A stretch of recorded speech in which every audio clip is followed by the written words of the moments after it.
So the exciting thing is today is that, as you guys have seen, probably for the last year, we've had the same men come up and do announcements. Have you guys noticed that? It's the same guys that come up. Well, there was a plan in that, and the plan was to get them comfortable up here and get you comfortable seeing them here.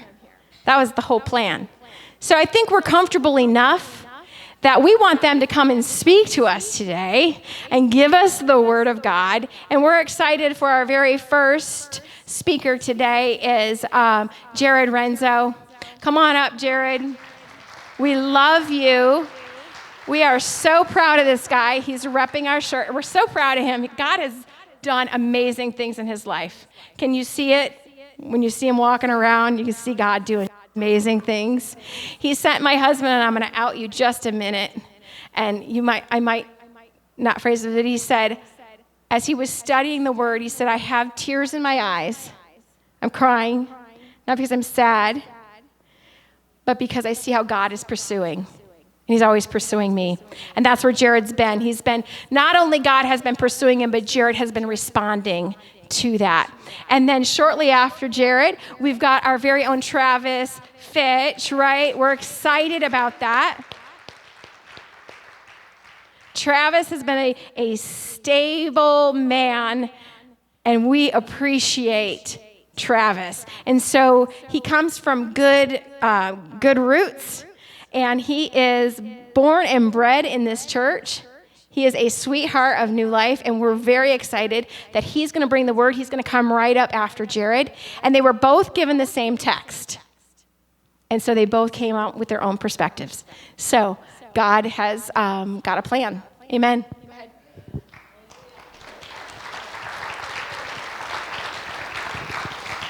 How is everybody today? Good. Today's a hair down kind of day for me. I didn't want to take the time to put it in a scrunchie, so I didn't. So you got to look at it. So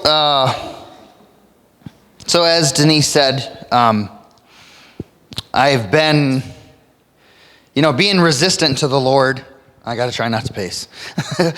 I've been resistant to the Lord a while back, and as of lately, I'm trying to let Him pull me in. And instead of, pulling back, I'm kind of, getting on my knees and standing to my feet. And now I'm walking towards Him because, He's done amazing things in my life for me, through me. And it's just, it's time that I start giving back. And one of the things that I'm going to touch on today that I felt led to preach on. Pastor David gave us Matthew chapter 17, verse 14 through 23. So I'm going to get to that in a minute if you want to join me on your phones or Bibles. But a few weeks ago, they, as in my leadership, have been pushing me forward in coming closer to the Lord. So they've been pushing me towards the youth, letting me preach to them a little bit. I don't like to say preach, but, try to give a word, open their eyes.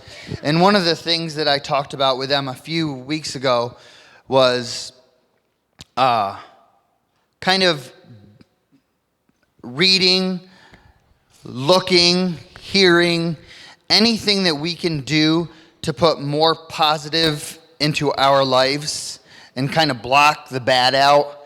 And what I mean by that is the reference that I used with the youth that Sunday night was, I'm a big football fan, so we don't see these millionaire athletes. We don't see your Odell Beckham Jr.'s constantly feeding themselves Pepsi and Doritos and Snickers. What we see them doing is putting the protein, putting the water, putting all the good nutrition in their body. That way, when they're called upon that Sunday afternoon or that Monday night, they know that they're going to be able to give 100% of themselves because that's their job. Their job isn't to go out there and give 50% every play, not give 75% every day. They're paid what they're paid. They're expected to deliver 100% of the time, every time their number and or name's called. And as us Christians, that's what God has called us to do. So how we're going to do that is we're going to, I say put down phones, and all the youth are like, but our Bibles are on our phones. So you can't tell them to put down their phone all the time. But, getting out in front of the TV and opening up the Bible, turning off their whatever music they listen to and listen to Christian music, or listen to a message or a different sermon that we don't hear here, but just continually trying to hear different people's perspectives of the Word to try to grow spiritually enough to where when our number's called upon, when somebody that's not sitting in this room outside of these walls reaches out to us, that we're ready to deliver. Because if we're not ready to deliver, we're going to lose a soul. We're going to lose somebody that we could have grabbed by not doing our job, by not being 100% ready 100% of the time. So in here, in Matthew 17:14, is when Jesus and Peter and I lost my place, but I'm just gonna read from 14. When they came to the crowd, a man approached Jesus and knelt before him. And he said, "Lord, have mercy on my son. He has seizures and is suffering greatly. He often falls into the fire or into the water. I brought him to your disciples, but they could not heal him." So I'm going to talk about that a little bit, because why couldn't the disciples heal that boy? They didn't have enough faith, right? They weren't ready. Jesus' disciples, his 12 strongest men of God, were not ready to perform when their number was called because they lacked the faith. Whether it be for personal reasons or spiritual reasons, they weren't ready to perform. So we all know that Jesus got upset, a little disgruntled with them, and said, you guys just lack the faith, for Jared's terms. You guys weren't good enough. When I needed you, you weren't ready to perform. Now I got to do your work for you. So how many people, and I'm going to rewind a little bit. How many people, by a show of elbows, because everybody says hands, so by show of elbows, how many people know people that come to the Lord after they win $5 million in lottery? How many people know people that come to the Lord because they just recently got married, or recently bought a new car, or recently got a new job? Not a lot of us know people that come to the Lord when everything's good, right? When do people generally come to the Lord? Last straw, right? Right? This is it. This is all I got. I'm coming to you with my son because I don't know what to do. I have nothing left. I need help, right? And that's what our fellow friends do. That's what our fellow school teachers, friends, bus drivers, brother, sister. That's when these people are coming to us in a desperation time to, I need help. I don't know what else to do. I don't know where else to go. You have your God. I need help. Help me. And if a lot of our answers, and I'm not speaking for everybody here, but in my past, when I have somebody that comes to me in a crisis, in need, my first thing was, well, let me introduce you to my pastor. And then what happens? A wall gets put up, right? I don't want to come to your pastor. I don't trust your pastor. I don't know him. You've been in my life for 20, 30, 40 years. I trust you. I want you to give me an answer. And if we're not ready at that time to perform at a highest level that Jesus requires, we're going to lose a soul. We don't have many opportunities when people are in those situations to grab them and not kidnap them. And if you want, you can. That's another lesson that'll be told to you behind certain openings. So, where was I at? Anybody? Okay. So different ways. So that was my biggest problem. My biggest problem was I didn't know what to do. I didn't know how to tell you, as in my friends, that everything's going to be fine. And I mean, that's what I honestly told you. Everything will be fine. Don't worry about it. Everything will be fine. You'll get another job. You'll get another girlfriend. You'll get another blah, blah, blah, blah, blah. And it never was. And I don't know how many people I regret losing now because I wasn't prepared. And those of you that have a feeling of you don't know what to do, I've started my journey, and I urge you to, quote unquote, hop on the train, hop on the bus, hop on whatever it is. We need to hop on this together. And different ways that we can do this is small groups. And I don't want to push small groups, but if this father who's desperately reaching out to Jesus because the disciples failed, had people in his life that could help become a body together, we wouldn't be here. We would all be having good lives. If I was touched, back when I was a teenager and I didn't have to go through the things that I went through, or at least I knew the Lord to help me go through the things that I went through, I might not be here because I feel, there's a strong presence, like Denise said, there's a weight on me that I do get choked up about because I look back at what have I missed? What have I missed in my life because I was stubborn and nobody was able to grab a hold of me because, one, I didn't ask for help, or two, I was just too stubborn because I am stubborn.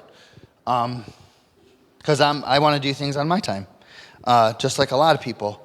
But now the Lord has grabbed a hold of me, and it's so exciting because I'm going to speak out of both sides of my mouth here. I don't want to be like these disciples in a sense of they failed. They weren't ready to perform when they were called upon. But as we all know, we do want to be like these disciples because they're kind of cool. So,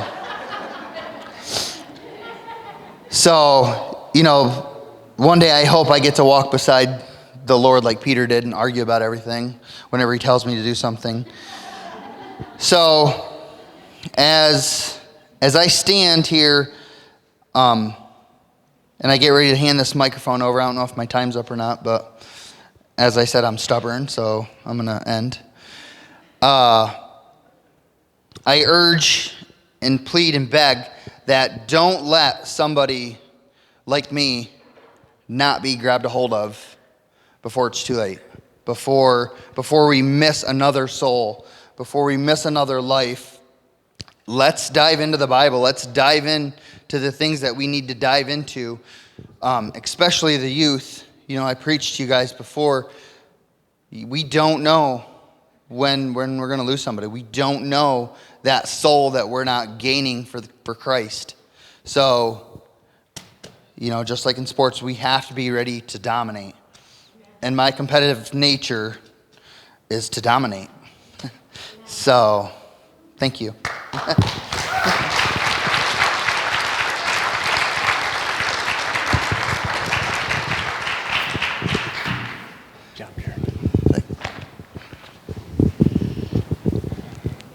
Good morning.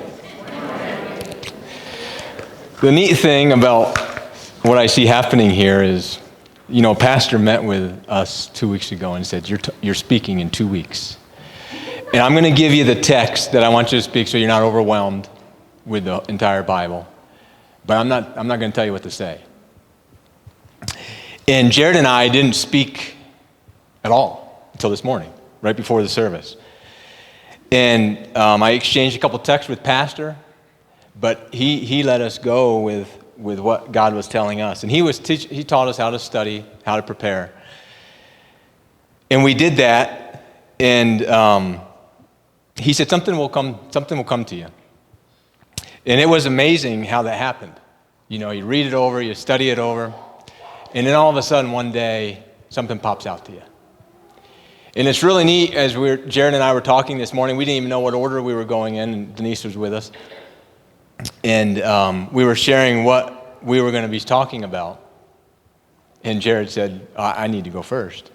And then he talked about what he was going to talk about. And it's amazing how it just comes right together. It's quite incredible. But anyways, the title of my message this morning is, what's the proper question in your life right now? As Jared was sharing, the disciples, 9 of them, Peter, James, and John, were off with Jesus. So 9 disciples failed. This grieving father came to them, and you can imagine as a parent the grief you would feel, the desperation you would feel. Please heal my son. You know, if he's not healed, he's probably not going to be alive much longer. Please heal my son. Well, you know what? Good job, Dad. You brought him to the right place. You brought him to the correct people. 9 disciples traveling around with God, with Jesus. They've been a part of miracles. Right. They've prayed for people and have seen miracles happen. Right. Yep. Things are good, you know. Things are good. Yeah. And then this. And they failed. And those of us that ever failed at anything that's near and dear to us, or something that we've succeeded at before, but we fail this time, those thoughts, those emotions are miserable. What goes on up here is it's not a fun time. If you've ever failed at anything that's important to you, you know what I'm talking about. And as I was reading this, I probably looked at it differently once I was studying it than I ever have. And I believe these disciples were going through that. I don't think this was just a casual, oh, well, we tried, didn't happen, Jesus came and did it. I don't know what they were thinking initially. Maybe they were thinking, well, it's because of all the doubters, all the unbelievers, all the people living in sin around us that kept us from being able to break through and heal this boy. Then Jesus comes back, and he crushes that argument because he did it in spite of all that. All the people were still there, and he even said, you're unfaithful, you're perverse, and he heals the boy. So you talk about adding insult to injury. What were the disciples thinking then? Yeah. Wow, there goes that argument, So then I don't know what the period of time was between when they initially prayed and Jesus came back, and then when they had time later alone with Jesus. But in verse 19, it specifically says when they were private with Jesus. And I think it points that out for a reason, because there are some things that need to be addressed and taken care of in private. And I'm sure they just had a whole bunch of emotions going through them. Probably a little bit of anger, certainly some embarrassment, because they're men and they're the multitude of people were mocking them, or somewhere, I'm sure, and they failed. And I'm sure there were a lot of tears. I just envision this as being not just sitting around the table saying, wonder why we weren't able to do it. I think they were grieving. This is big time. I mean, here, they're part of this stuff, and there's this grieving father. And I don't think it's any coincidence that it was a father coming with a son. Makes it seem even worse. We're disciples of Jesus. We gave up everything to follow Jesus. We've done miracles before. We've seen miracles performed before. We've been part of those. And we fail with this child. And I think, as Jared was saying, sometimes, and as Amy was sharing, it was kind of neat with her sharing too, because some of the things I had thought of line up with both. Sometimes it takes failure. Failure is miserable. Failure is no fun. Like I said, what goes on in here, sometimes getting control of that, it messes you up. And it takes a lot to get over that. But the good thing about failure is sometimes, I know, not sometimes. The good thing about failure is it'll put you on your knees. Yeah. Right. As Jared was sharing. Sometimes it takes that to put us on our knees. Yeah. And I envision that that's where these disciples were at. And finally, after whatever period of time it was, they came up with the question. And the interesting thing about their question, and we don't have time to break it all down here, but if you read the question, they're talking about, they point the focus inward. They didn't say, is it because of all the unbelievers around us? It wasn't even a pity party. It wasn't like, why, what's wrong with us that we couldn't do it?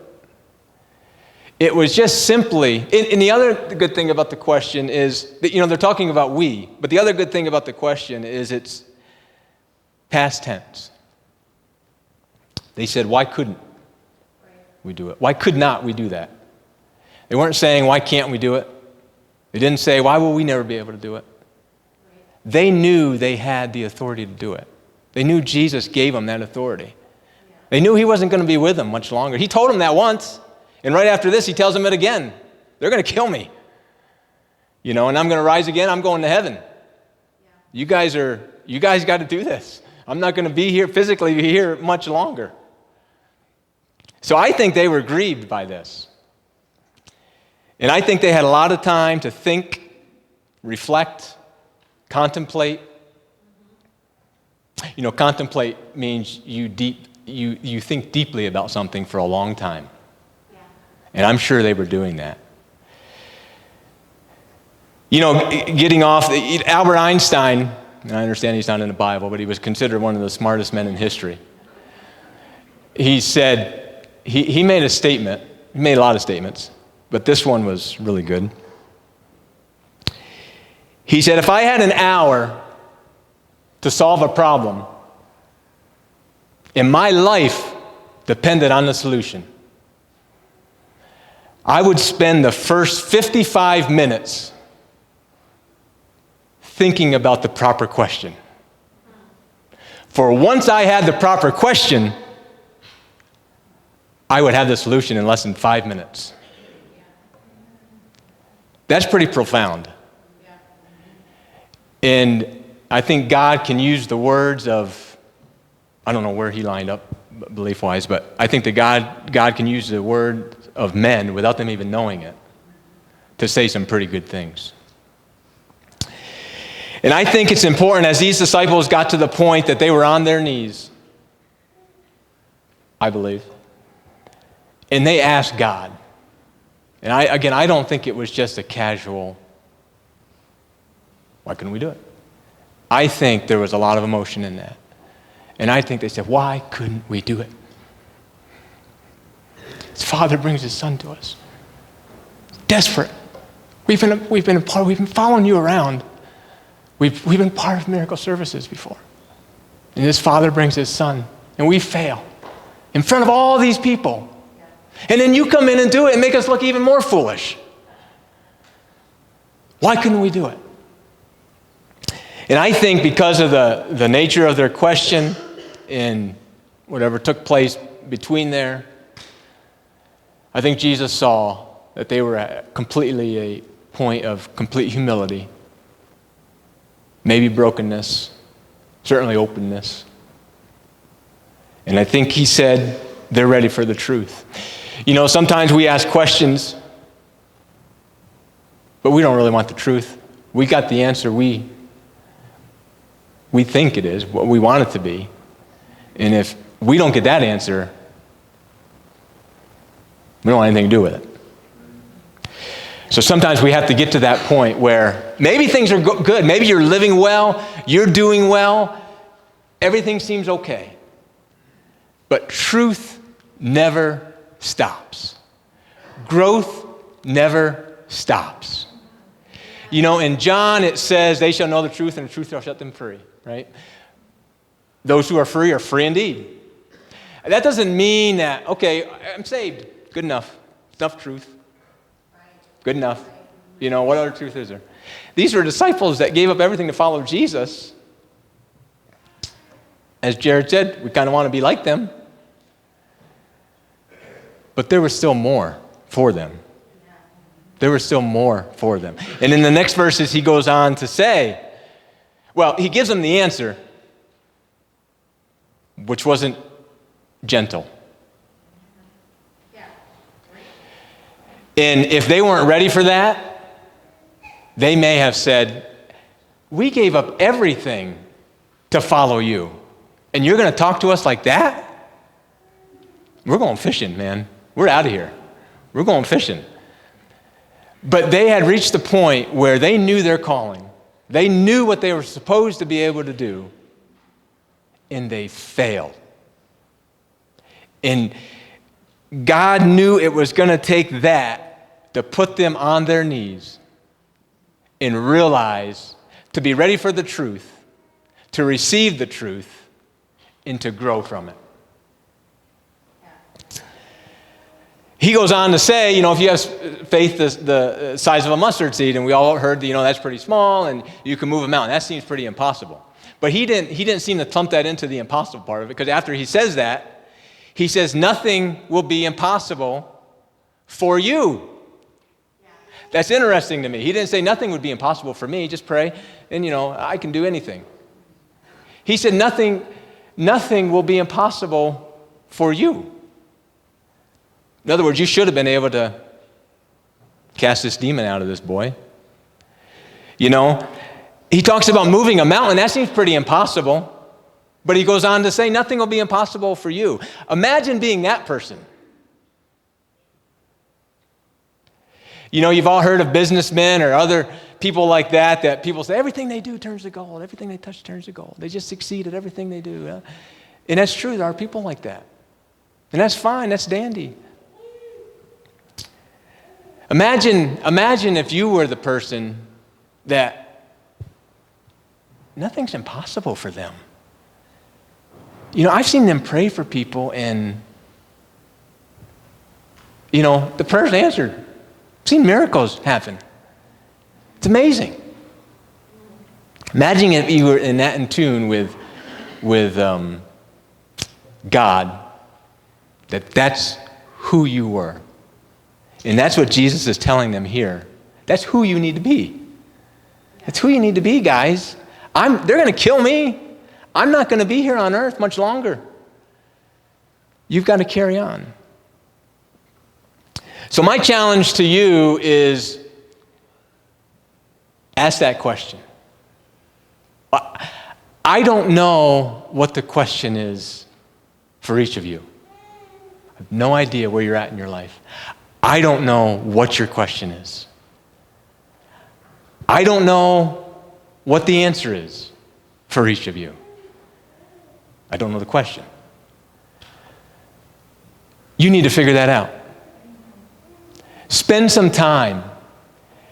And you might say, I don't have time for deep thinking. I don't have time to all that philosophical stuff. And that's not what I'm talking about.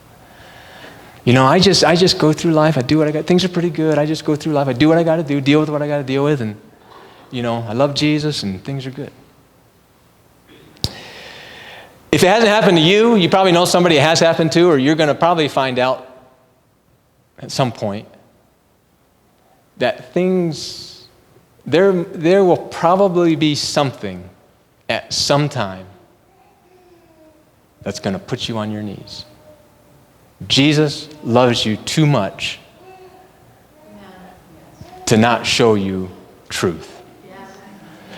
So I challenge you to spend some time in thought, in prayer, where you're just thinking and listening and not talking. You hunters out there, you've got a great opportunity coming up here. Archery season is in 2 weeks. You're going to be in your stand for hours, enjoying God's beautiful creation. You're not supposed to talk. You're not supposed to move. You're not supposed to make a lot of noise. Think. Do some thinking. Thinking to the point that you lose track of time. And God will reveal the question, your question, to you. And when you solve that one, there'll be another one at some point. Don't ever stop searching. Don't ever stop growing. Don't ever stop seeking truth. There's always more. Always more. What is the question in your life? Amen. That's awesome. I want my worship team to come up. You know, so many times we're seeking for answers, but it's not really we're so caught up in the issue. And as Travis was saying, you know, they weren't looking at all of the